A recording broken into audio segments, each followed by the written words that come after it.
वो खबर जिसने दिल्ली से लेकर महाराष्ट्र और बिहार तक सियासी गलियारों का तापमान बढ़ा दिया है। इस खबर के केंद्र में दो मुलाकात हैं जो दिल्ली के सियासी गलियारों में बीते 12 घंटों के अंदर हुई। शिवसेना उद्धव गुट के नेता आदित्य ठाकरे ने आम आदमी पार्टी के संयोजक अरविंद केजरीवाल से मुलाकात की। मुलाकात में उद्धव गुट के सांसद संजय राउत और प्रियंका चतुर्वेदी के साथ बाकी वरिष्ठ नेता भी मौजूद रहे। ये दोनों नेता दिल्ली चुनाव में आम आदमी पार्टी की हार के बाद पहली बार मिले हैं। अरविंद केजरीवाल से पहले आदित्य ठाकरे बुधवार रात नेता प्रतिपक्ष और कांग्रेस सांसद राहुल गांधी से भी मिले। ये मुलाकात इस मायने में अहम हो जाती है कि शरद पवार के हाथों एकनाथ शिंदे को सम्मान मिलने के बाद शिवसेना यूबीटी नाराज चल रही है। आज क्योंकि वक्फ संशोधन बिल पर जेपीसी की रिपोर्ट संसद में पेश की गई, ऐसे में इसको लेकर हुए सियासी संग्राम ने ज्यादा सुर्खियां बटोरी। लेकिन इस मुलाकात में छिपे राजनीतिक मायनों पर लोगों ने उतना ध्यान नहीं दिया।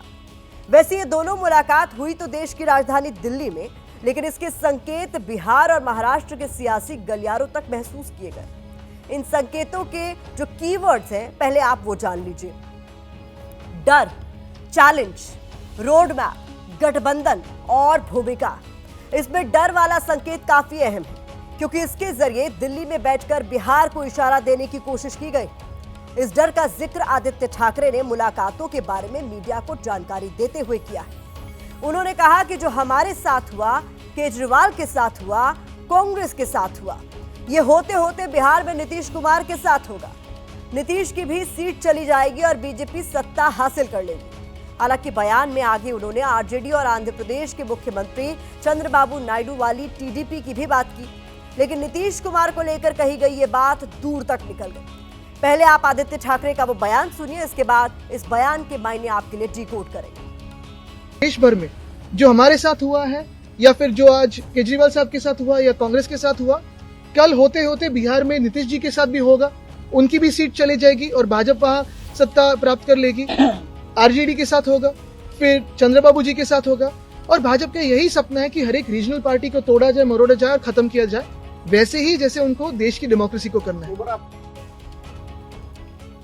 तो आदित्य ठाकरे जिस वक्त नीतीश कुमार को ये डर दिखा रहे थे, उस वक्त उनकी पार्टी को एक बड़ा झटका लगा। पूर्व विधायक और उद्धव के करीबी राजन साल्वी ने उद्धव की शिवसेना छोड़ दी। उनके शिंदे गुट में शामिल होने की खबर है, लेकिन नीतीश कुमार पर आदित्य ठाकरे के बयान के बाद कुछ सवाल उठ रहे हैं। जैसे आदित्य ठाकरे बिहार के सीएम नीतीश कुमार को कौन सा डर दिखा रहे हैं? शिवसेना उद्धव गुट, आम आदमी पार्टी और कांग्रेस के साथ ऐसा क्या हुआ जो अब नीतीश कुमार की पार्टी जेडीयू के साथ हो सकता है?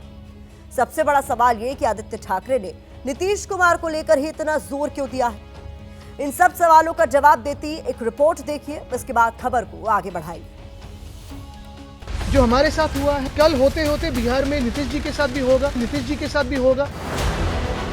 तो सवाल यही है कि बिहार के सीएम नीतीश कुमार के साथ आखिर क्या होने जा रहा है?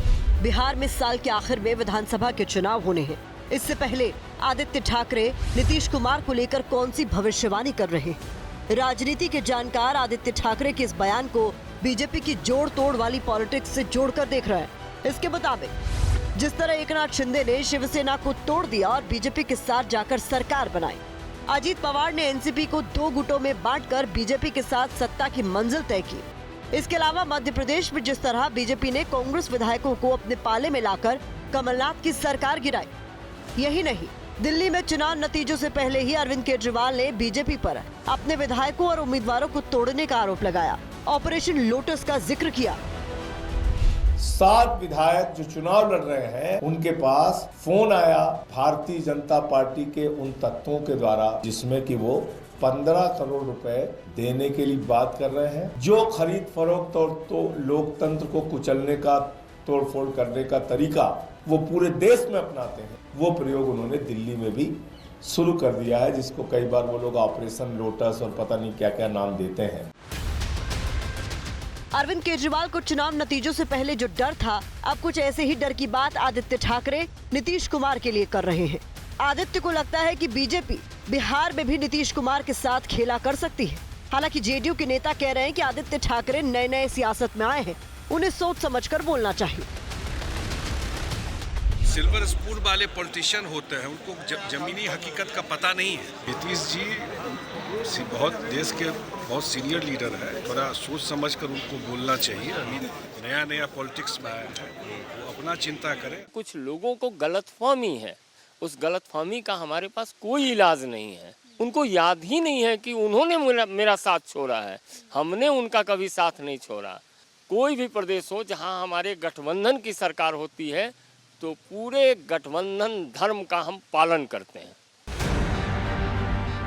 जेडीयू आदित्य ठाकरे के बयान को सीरियसली नहीं ले रही, लेकिन सच्चाई ये भी है कि एक बार खुद नीतीश कुमार बीजेपी पर उनकी पार्टी तोड़ने के आरोप लगा चुके हैं। ये वो समय था जब जेडीयू बीजेपी से अलग हुई और नीतीश के करीबी रहे आरसीपी सिंह को इसकी वजह बताया गया। आरसीपी सिंह कितना बड़ा कारण है, बहुत गड़बड़ किया है। किसी का भी जिसको सबसे अधिक दिया, आप सोचिए ना, 2020 के दिसंबर में अपनी जगह हम बना दिए और उसके बाद ही जो रूप आने लगा सब कुछ का सबका आने लगा, और तब जाकर के तो हमने कह दिया छोड़ दीजिए। 6 महीना के अंदर जब केंद्र में मंत्री बने तो हमने कहा छोड़ दीजिए। शायद पुराना इतिहास याद दिलाकर आदित्य ठाकरे नीतीश कुमार की तरफ डोरे डालने की कोशिश कर रहे हैं, लेकिन नीतीश को साथ लाना इतना आसान नहीं है, क्योंकि आरजेडी अध्यक्ष लालू यादव ने एक चैलेंज देकर बिहार की राजनीति को नया टर्न दे दिया है। दिल्ली से बिहार तक इस सारी सियासी उठापटक के बीच आरजेडी अध्यक्ष लालू प्रसाद यादव का बड़ा बयान सामने आया है। लालू यादव ने कहा है कि बिहार में बीजेपी की सरकार नहीं बनने देंगे। उन्होंने विधानसभा चुनाव से पहले बीजेपी को खुला चैलेंज दे दिया है, जिस पर बिहार बीजेपी के नेताओं ने करारा पलटवार किया है। कैसे बना लेगा सरकार? हम लोग रहते हुए सरकार बना लेगा भाजपा को लोग जान गए। श्रीमान लालू प्रसाद यादव जी अंतिम पायदान पर खड़े हैं। उनका सपना 3 तिक्रम कर करके बेटा को मुख्यमंत्री बनाने का था, जो अधूरा रह गया। हम लोग मजबूती से अगर सब लोग एक साथ रहेंगे तो निश्चित तौर पे हमारी अगली सरकार महागठबंधन का बनने वाला है। मुख्यमंत्री बनाना, विधायक बनाना, सरकार बनाना किसी नेता का बस का रोग नहीं है, ये जनता तय करती है। बीजेपी नाक रगड़ के मर जाएगी। इस जन्म में बीजेपी नहीं दिख सकती नीतीश के बगैर। नेता प्रतिपक्ष के पद के लायक भी विधायक इनके पास बचेंगे कि नहीं, उसमें मुझे दिक्कत नजर आ रहा है। उन्हें ईश्वर लंबी आयु दे और वो बार बार एनडीए की सरकार देख सके। अब यहाँ राजद के लिए 2010 से भी बुरे हालात हैं। आदित्य ठाकरे और लालू यादव के बयान से लगता है कि विपक्ष बिहार विधानसभा चुनाव से पहले नीतीश कुमार को कुछ सियासी इशारा देने की कोशिश कर रहा है। वैसे बिहार के अलावा दिल्ली में हुई इन मुलाकातों का एक सिरा इंडिया गठबंधन के भविष्य से भी जुड़ता है, क्योंकि इन मुलाकातों की टाइमिंग ऐसी है कि जब दिल्ली में हार के बाद इंडिया अलायंस के भीतर एक बार फिर से कलह की चिंगारी जोर पकड़ रही है। जानकारी के मुताबिक आदित्य ठाकरे ने राहुल गांधी और अरविंद केजरीवाल के साथ मुलाकात में गठबंधन को लेकर भविष्य के रोड मैप पर चर्चा की है, लेकिन इनसाइड स्टोरी यह है कि इंडिया गठबंधन में शामिल पार्टियां राज्यों में कांग्रेस के साथ मिलकर चुनाव लड़ने से बच रही है। दिल्ली दौरे पर आए आदित्य ठाकरे कई मुद्दों पर खुलकर बोले। शरद पवार, एकनाथ शिंदे विवाद से लेकर चुनाव आयोग की भूमिका तक हर मसले पर आदित्य ठाकरे ने साफ साफ शब्दों में अपना पक्ष रखा। लेकिन जब बात इंडिया गठबंधन को मजबूत करने की आई तो उन्होंने इसे क्षेत्रीय और राष्ट्रीय स्तर पर बांटकर बात को घुमा दिया। उनको पता नहीं कि इंडिया अलायंस में कुछ बचा है कि नहीं, लेकिन इंडिया में और भारत में आज भी लोग ऐसे भी हैं जो लोकशाही के लिए और संविधान के लिए लड़ेंगे। और इंडिया अलायंस जो भी हमारी है, ठीक है, नेशनल लेवल के लिए है, रीजनल लेवल पे हमने सबने निर्णय किया कि कैसे लोकल टीम्स पे होता है, लोकल यूनिट्स पे होता है।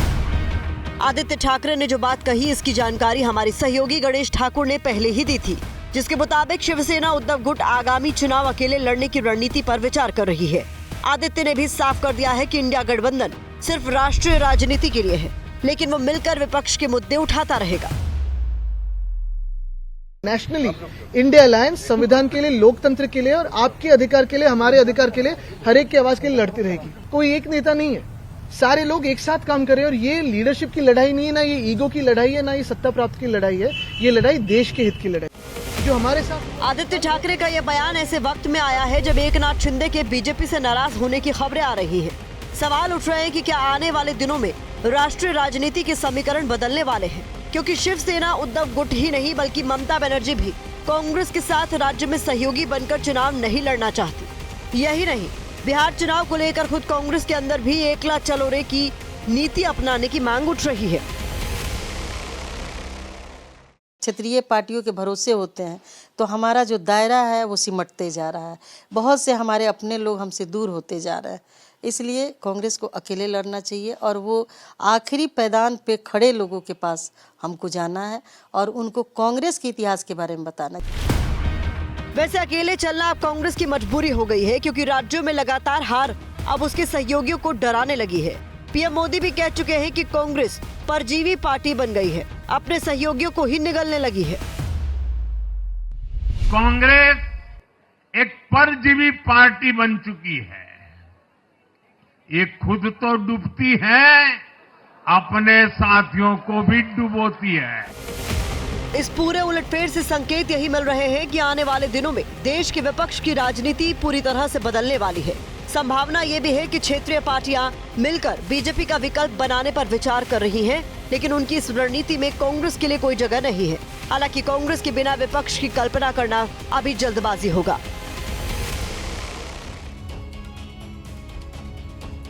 ऐसा नहीं है कि लगातार हार के बाद कांग्रेस कोई होमवर्क नहीं कर रही है, बल्कि पार्टी संगठन में कई तरह का फेरबदल पर विचार कर रही है। बिहार चुनाव के मद्देनजर पार्टी मोहन प्रकाश की जगह नया प्रभारी नियुक्त करने जा रही है। आज भी कांग्रेस अध्यक्ष मल्लिकार्जुन खड़गे और राहुल गांधी की बैठक हुई है, जिसमें पार्टी के आंतरिक मसलों पर चर्चा हुई है। लेटेस्ट अपडेट यह है कि महाराष्ट्र में कांग्रेस ने नया प्रदेश अध्यक्ष नियुक्त कर दिया है। नाना पटोले की जगह अब हर्षवर्धन सपकाल को जिम्मेदारी सौंपी गई है।